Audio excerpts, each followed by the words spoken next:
Bismillahirrahmanirrahim. Assalamualaikum warahmatullahi wabarakatuh.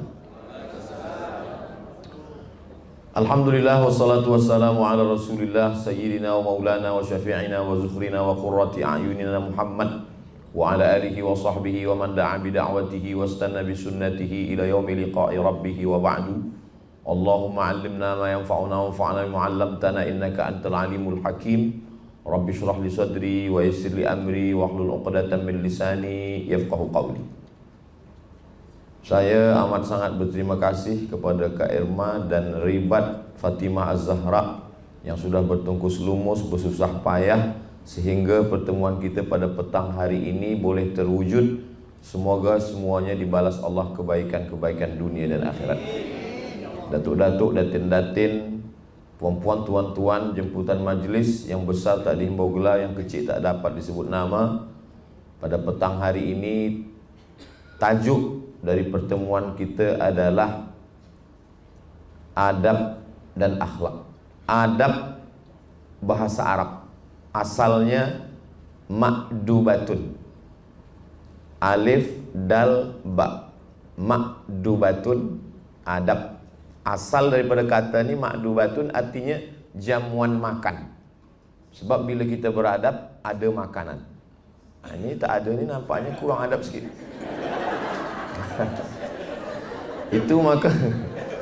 Itu maka di mana-mana tazkirah, dari mula awal datang kami pergi ke Melaka, lepas tu malam tadi di Lumut, dan malam ni pula kita doa bersama, mudah-mudahan semua lancar, semuanya baik di Dataran Merdeka, dan esoklah sekali di Jelutong. Lepas tu saya pun balik. Memanglah tazkirah di Malaysia ni penuh dengan adab. Sebelum tazkirah makan, selepas tazkirah makan. Saya di Sumatera, di Riau makan sikit. Bila di Malaysia ni sikit-sikit makan. Nah, jadi dulu adab. Bila kita beradab dengan orang, kita jemput orang makan, kita cakap lembut baik. Bila nanti ada tuan puan, ada keluangan waktu, sila datang ke rumah kami. Kami ada jemputan jamuan makan malam. Bila dah sampai di rumah, kita bentangkan semua apa yang ada, hambal semua yang paling baik, dikeluarkan makanan yang paling baik. Lepas itu kita bagikan, sila makan, sila minum. Itulah asal muasal daripada adab. Dan belum pernah kita jumpa dengan orang, dia bagi makan, dia suruh kita makan, suara dia, silalah, nak makan, tak makan pun tak apa. Itu tak ada adab. Adab biasanya adalah berlemah lembut. Jadi bicara tentang adab ini, tidak ada yang lebih beradab daripada orang kita, orang Melayu. Kenapa Ustaz cakap macam tu? Sebab saya orang Melayu. Adab. Saya tengok macam mana dulu saya belajar 2 semester di UKM, Universiti Kebangsaan Malaysia, duduk di Sungai Jeluk, dekat penjara Kajang. Tapi saya tak ada dalam.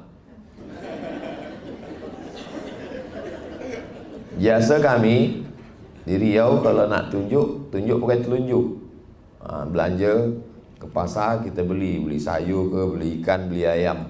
Pasar malam 2003 saya di Sungai Jeluk. Oh, saya tengok kawan saya tunjuk, ini berapa? Oh, begitu adab di sini. Kata pepatah, lain padang, lain belalang, lain lubuk, lain ikannya. Lain tempat, lain cara menunjuknya. Jadi daripada menunjuk pun, dari jari telunjuk, itu tak ada di Kaherah. 4 tahun saya di Mesir, belum pernah saya lagi menengok orang Arab Mesir menunjuk ikan. Ini kata dia, ini tak ada. Dia tunjuk aja ini. Laki dia pun dia tunjuk ini juga. Itu. Jadi bezakan antara agama dengan adab.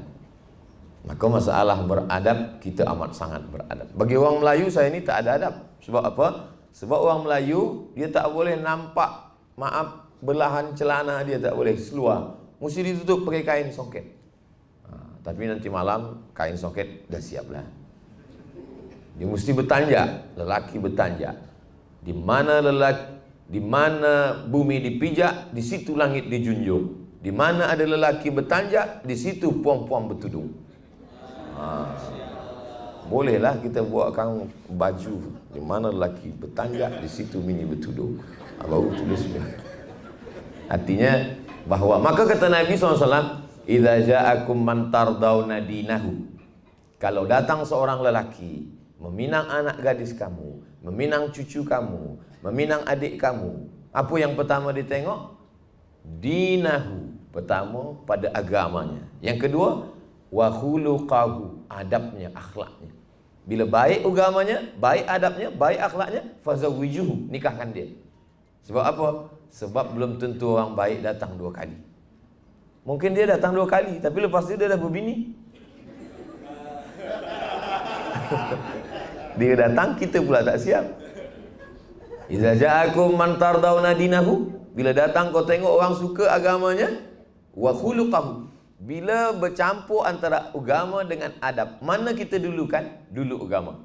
Sebab ada orang beradab, bila dia bercakap dengan kita lembut, baik, suara macam tak terdengar, tapi tak sembahyang.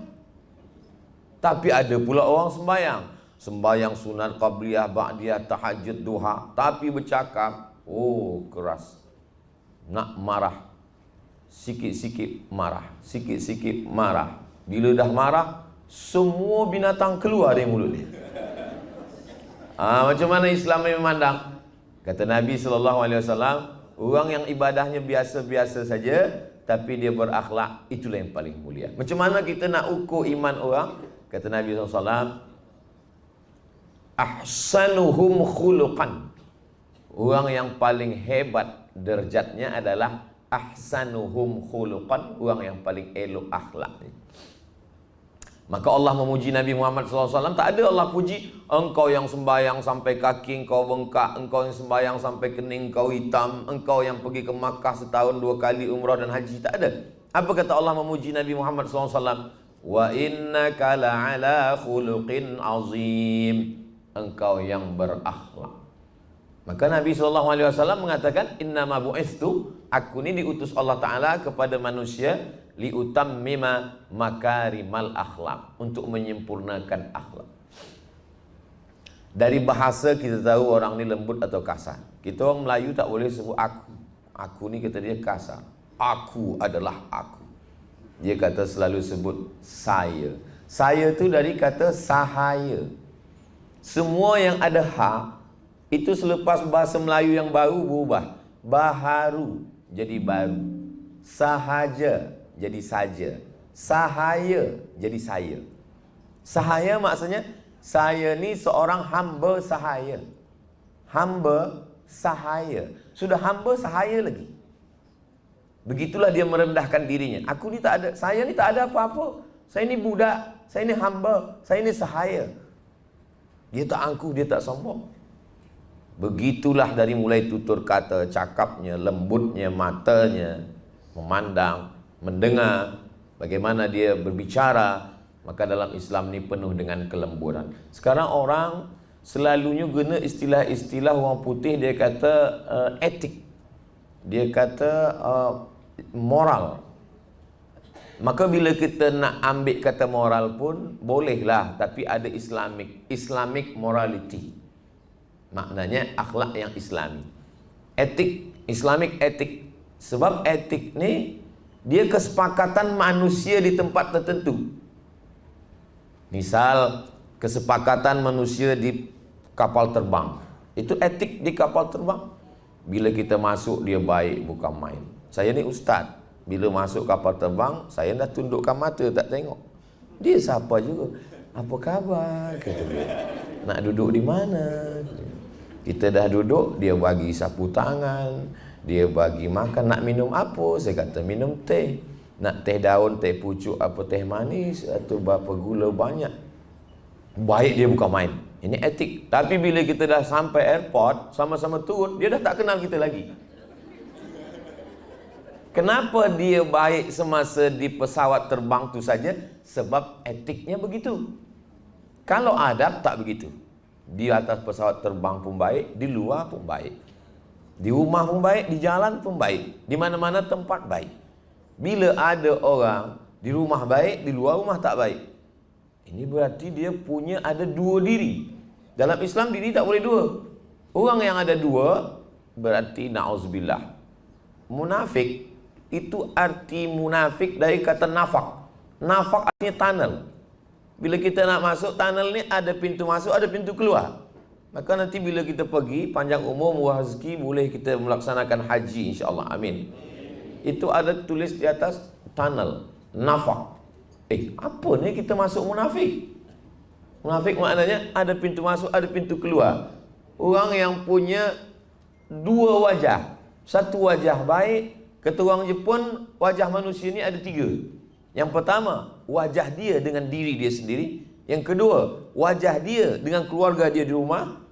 Yang ketiga, wajah dia dengan orang lain. Tiga muka dia. Kita dalam Islam tak. Kita baik dengan diri kita, kita baik dengan keluarga kita, kita baik dengan orang lain. Sebab apa? Sebab kita tak pentingkan kita di mata orang. Yang paling penting kita dalam pandangan Allah Subhanahu wa taala. Mudah-mudahan Abdul Somad muka dia tak tiga, tak empat, tak lima. Oh, tapi muka Ustaz Somad ni nampaknya dua. Kami tengok di YouTube lain. Ini live ni lain. Ini sebab lampu terang. Maka manakala kita sudah baik, itu baiknya kerana Allah Subhanahu wa taala. Karena Rasulullah menyuruh kita baik dalam semua hal. Saya ada waktu belajar di Maghribi, jumpa orang Maghribi, dia tanya, "Anta Malaysi?" Selalu saya jumpa orang, dia kata, "Anta Malaysi," maksudnya awak orang Malaysia ke? Kata saya, dekat dari Malaysia. Oh, Indonesia. Ya. Malaysia, Indonesia, Kuwais, kata dia. Elok, baik. Kenapa begitu? Saya manakala pergi umrah, dia cerita ke saya. Saya pergi umrah, sembayang. Orang yang ada di sebelah saya ni, tongkat dia menjulur ke tempat saya nak tempat sujud. Saya geserkan sikit, dia marah. Tongkat dia pun sikit aja saya usik, dia marah. Tapi bila saya dekat dengan orang Malaysia, dengan orang Indonesia, tempat tu sempit, dia pula bagi tempat. Memang kamu hebat, kata dia. Dalam hati saya, alhamdulillah kau jumpa yang baik-baik. Jadi rupanya kalau muka kita sama macam kita, dia buat baik, kita pun dapat juga baiknya. Muka kita sama, dia buat jahat, kita dapat juga.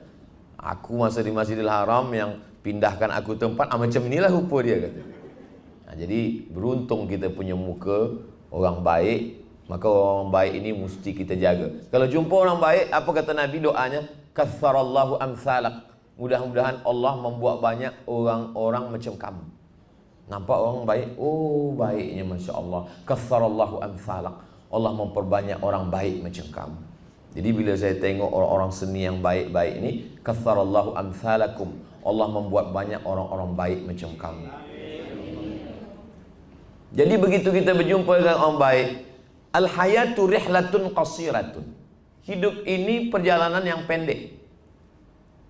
Yang tersisa yang jadi kenangan itu apa? Wa ma tabqa illa dzikrul hasan. Yang kita kenang itu adalah kebaikan orang. Cubalah kita kenang. Masa kita sekolah, siapa yang kita kenang? Dua. Yang paling baik, yang paling jahat. Masa kita belajar di universiti, dua. Yang paling baik. Cakap, kalau dia sudah rosakkan hati kita, apa kata orang Melayu, galah patah boleh disambung, kaca retak boleh direkat, hati yang sakit kemana ubat akan dicari. Saya orangnya tak dendam, tapi kuat ingat. Dia sebut nama pun kita dah ingat. Oh, perbuatan dia. Begitulah akhlak. Maka dalam Islam, orang yang baik, baik agamanya, baik akhlaknya. Keutamaan akhlak itu daripada ajaran agama. Semua ajaran agama kita ni ujungnya akhlak. Kalau kita tengoklah, semua daripada sembahyang, daripada puasa, daripada haji, daripada umrah, target akhir last sekali yang nak diambil itu adalah akhlak. Kita ambil contoh sembahyang. Tegak, rukuk, sujud, iftitah, fatihah, ayat, rukuk, iktidal, sujud, duduk antara dua sujud, tasyahud, salawat, salam. Tapi akhir daripada sembahyang, innas salata tanha anil fahsya wal munkar. Tapi orang kalau dah cerita sembahyang, dia selalu pekahnya. bagaimana niat, bagaimana usolli, bagaimana rakaat, bagaimana rukuk, bagaimana sujud. Bila kita turun, lutut dulu apa tangan dulu. Bila kita tasyahud, sekali goyang apa bergoyang-goyang. Akhir daripada sembahyang adalah akhlak. Tapi banyak juga orang salah. Oh, kalau begitu akhlak saja baik. Bila kita tanya, awak tak sembahyang? Yang penting akhlak baik. Allah pandang akhlak kita. Sembahyang tu hanya jalan saja. Bila kita dah sampai cukuplah. Tak boleh. Dua-duanya kita jalankan. Ada orang sembahyang tak berakhlak, tak baik. Ada orang berakhlak tapi tak sembahyang, tak baik. Sedang pada Allah aja dia tak berakhlak, apa lagi? Menikahlah dengan orang sembahyang. Dia muliakan Allah, dia muliakan kamu. Jangan nikah dengan orang tak sembahyang. Allah saja tak dia muliakan, apa lagi kamu? Boleh juga buat status esok pagi. Inna salata tanha anil fahsya wal munkar. Fahsya, jahat, tapi maaf, seksual. Sedangkan mungkar, jahat, non seksual. Sebab apa? Sebab manusia ni dua. Ada dia baik, dia tak korup, dia tak tipu, dia tak bohong, tapi gatal. Ada orang ni cakap dia tak ada, gatal, mata dia pun elok, tapi pelit minta ampun. Ini maka bila dia dah sembahyang, dua-dua dia terjaga. Haji, orang kalau tak faham haji, apalah haji ni? Pusing-pusing, lari-lari, lempar-lempar, kemah-kemah, balik haji. Tapi sebenarnya tujuan daripada haji itu adalah akhlak. Faman farada fihinnal hajjah, siapa yang dah buat haji, fala rafatha, dia tak jahat seksual, wala fusuqa, dia tak jahat non seksual, wala jidala, lidah dia tak kasar. Jadi kalau ada balik haji lidah kasar, berarti dia baru setakat, pusing-pusing, lari-lari, lempar-lempar, kemah-kemah. Balik haji. Semasa di sana pun tak ada baca doa. Haji memanglah tak ada doa wajib, tak macam sembahyang. Kalau sembahyang ada rukun, siapa tak baca Fatihah tak sah sembahyang. Kalau haji tak ada. Maka kalau ada orang banyak duit, kenapa tuan belum pergi haji? Saya ni belum lagi hafaz doa pusing 1, pusing 2, pusing 3, pusing 4, pusing 5, pusing 6, pusing 7, hingga pusing kepala. Saya tak tahu bacaan. Haji ni tak ada baca doa pusing. Diam aja dari awal sampai akhir, dia tetap sah haji. Tawaf diam, sa'i diam, wukuf diam, lontar diam, jumrah ula, wusta, aqabah diam. Haji juga. Haji apa namanya? Haji diam. Dia tak ada cakap. Beza sama sembahyang. Sembahyang kalau tak baca Fatihah, la salata, tak sah salat liman lam yaqra bi Fatihatil kitab. Puasa. Puasa tu kalau orang tak faham, apalah puasa ni? Tak makan, tak minum, tak tengok, tak dengar, diam. Laki saya ustaz, memang kalau dia dah puasa tu Masya Allah, tak makan, tak minum, tak tengok, tak dengar. Kenapa? Tidur. Puasa ni bukan tidur. Puasa ni bukan alihkan makan siang, makan malam. Puasa ada akhir. Akhir daripada puasa adalah akhlak. Mana akhir puasa? Ya ayyuhalladzina amanu kutiba alaikumusyamu kama kutiba alal ladzina min qablikum la'allakum tattaqun. Takut pada Allah. Jadi kalau ada orang yang haji, puasa, sembahyang, tak berakhlak, maka dia tak sampai pada hakikat Islam. Islam ni amat sangat halus.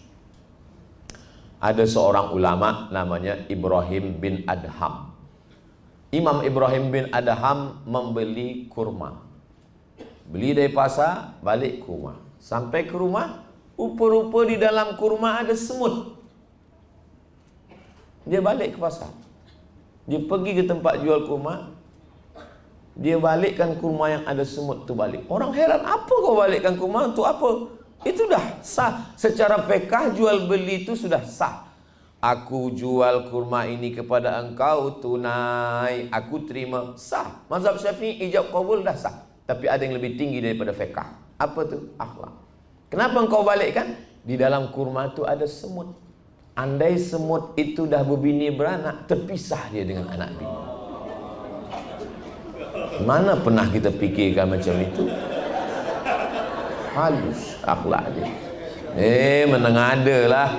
Balik dari sini esok susah kita nak buka kurma satu-satu. Kalau saya ustaz, sama-sama semutnya saya makan.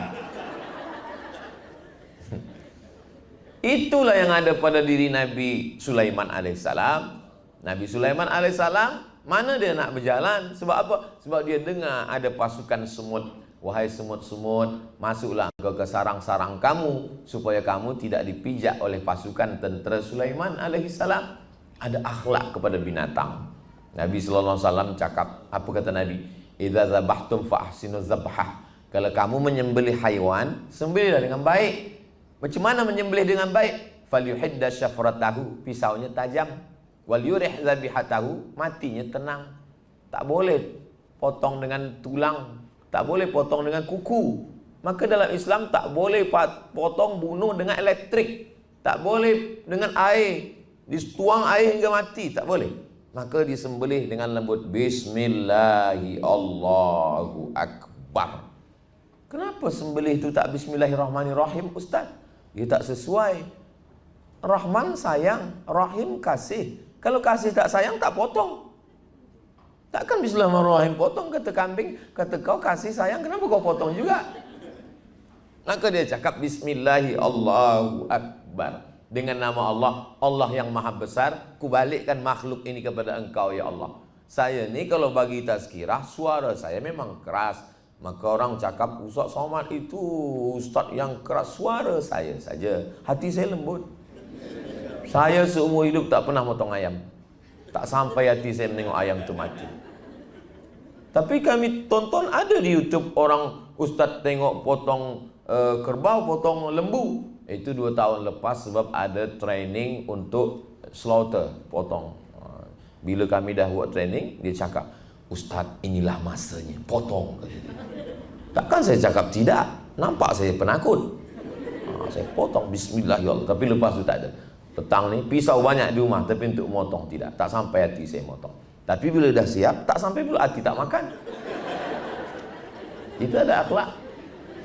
Suatu ketika Nabi SAW datang, ada seorang lelaki, dia bawa kambing.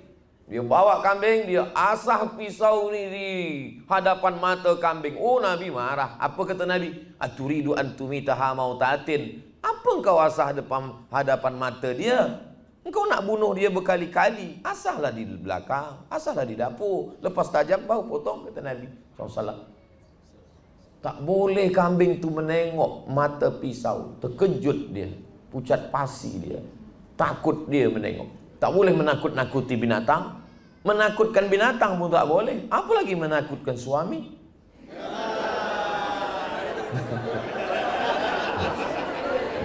Abang pergilah, tapi bila macam-macam. Di sini tak ada, sini dah baik-baik semua. Tempat lain. Nampaknya lelaki ini hari ini mendapatkan support yang luar biasa. Inilah yang kami tunggu-tunggu dari Ustaz ni, gitu. Jadi memang akhlak ni kalau kita tengok Nabi SAW. Jadi kalau ada orang bercakap, oh akhlak kepada manusia biasa, akhlak kepada guru biasa, tapi akhlak kepada haiwan, akhlak kepada lembu. Ada seorang lelaki, lalu dia ambil api, dia bakar kepada sarang semut. Dia senang betul menengok semut tu lari tunggang langgang lintang pukang, kata orang Melayu. Semut lagi. Nampak Nabi, marah Nabi. Apa kata Nabi?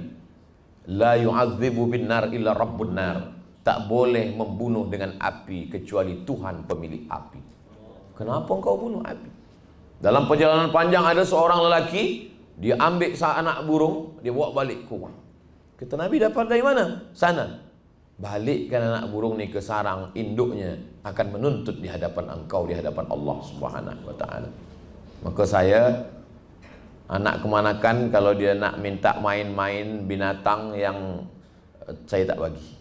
Nak minta belikan burung, tak. Tapi kalau kita ada sangkab yang besar, boleh. Kalau kecil, tak. Kenapa? Dulu beberapa tahun lepas, ada ustaz di Bogor membuatkan sarang burung yang besar. Semua jamaah yang ada sarang burung kecil-kecil sila bawa. Kita akan satukan dalam sarang yang besar. Yang akan melepas adalah Ustaz Abdul Somad.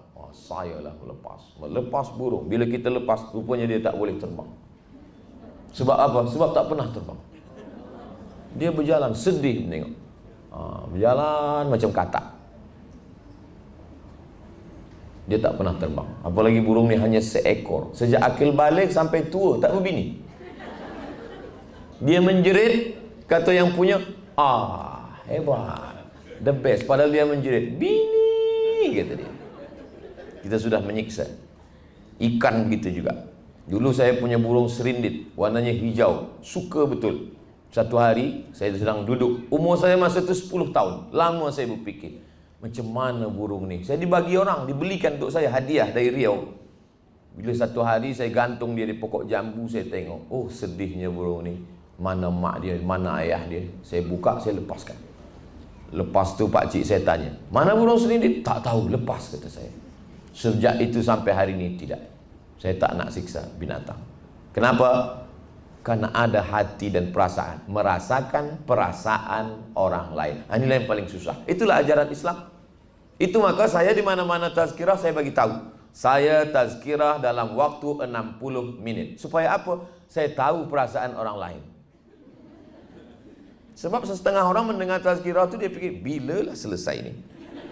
Tapi bila dia dengar saya tazkirah, dia dah tahu 60 minit. Kecuali sembang dengan orang seni hanya 30 minit saja.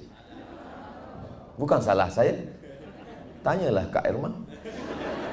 30 menit dengan sembang, lepas tu akan ada dialog. Ada soalan, ada jawaban yang boleh saya jawab, saya jawab. Tadi mula pukul 5 suku, sekarang dah pukul 6 kurang 15. Maknanya waktu kita dah habis lah. Artinya akhlak ini juga, akhlak saya tunjukkan supaya kadang orang dia cakap panjang lebar, setelah itu di akhir last kali dia katakan, demikianlah tazkirah yang sangat singkat ini. Kata hati, apa singkat, kami tertidur dah kemana-mana pergi. Akhlak. Kalau kita diajak akhlak dari kecil, apa kata orang Melayu? Dari kecil terbawa-bawa, dari kecil terlonjak-lonjak, sudah besar terbawa-bawa, udah tua terubah tidak. Saya sampai hari ini, walaupun dah tua, kalau saya duduk di atas kerusi, ada orang di bawah, tetap dalam hati dalam tu, aku ni macam tak beradab. Kerana dulu kecil diajarkan mak, tak boleh duduk di atas kerusi bila ada orang di bawah. Ingat betul, datang tamu, saya duduk atas kerusi. Mak saya dah pandang, 2-3 pandang saya senyum. Balik tamu. Dia nak besarkan volume. Sampai tua teringat. Jadi yang paling elok mendidik kita adalah ibu. Makanya ibu al-madrasatul ula, sekolah yang pertama sebelum tadika, sebelum sekolah dasar, sebelum menengah, sebelum BA, sebelum master, sebelum PhD, sebelum profesor adalah sekolah ibu. Maka pemuda-pemuda belia yang nak menikah, jangan engkau katakan, sudikah engkau mendampingi aku dunia akhirat? Sudikah engkau mendidik anak-anakku menjadi anak yang berakhlakul karimah? Yang lah lalu dah lah, tak usah. Maksudnya yang belum-belum. Sebab dialah yang mendidik anak-anak kita. Saya pergi, saya terbang sejauh mata memandang. Lepas tu saya balik ke rumah. Anak-anak akan dididik oleh orang di rumah. Maka itulah pentingnya pendidikan akhlak bagi seorang ibu. Itu maka Nabi Ibrahim, Ismail itu dididik oleh Hajar. Hajarlah yang mendidik dia. Maka akhlaknya luar biasa. Ya bunayya, wahai anakku, inni ara fil manam, aku nampak dalam mimpi, anni azbahuka, aku menyembelih lehermu, fanzur madza tara, apa pendapatmu nak? Jadi bila kita nak tes anak kita, buatlah macam Nabi Ibrahim menguji anak dia. Balik dari sini ambil pisau. Wahai anakku, aku tengok dalam mimpi malam tadi aku menyembelih engkau. Apa pendapatmu? Kejap ya, saya telefon polis. Apa jawab Ismail yang dibesarkan oleh Hajar? If'al ma tu'mar ya abati, wahai ayah, if'al ma tu'mar, laksanakan perintah Allah. Satajiduni insyaallahu minas sabirin. Aku sabar menerimanya. Ayah beradab, anak beradab, anak berakhlak, ayah berakhlak, diganti Allah dengan seekor kambing. Namanya sampai hari ini kita sebut kama sallaita ala Ibrahim wa ala ali Ibrahim, kama barakta ala Ibrahim wa ala ali Ibrahim. Ali Ibrahim itu Ismail alaihissalam. Itulah agaknya muqaddimah dialog sembang bersama orang-orang seni petang ini. Saya akan teruskan dalam soalan dan jawaban. Al-Ustaz Sohibul Fadilah, faliyatafaddal mashkura. Assalamualaikum warahmatullahi wabarakatuh.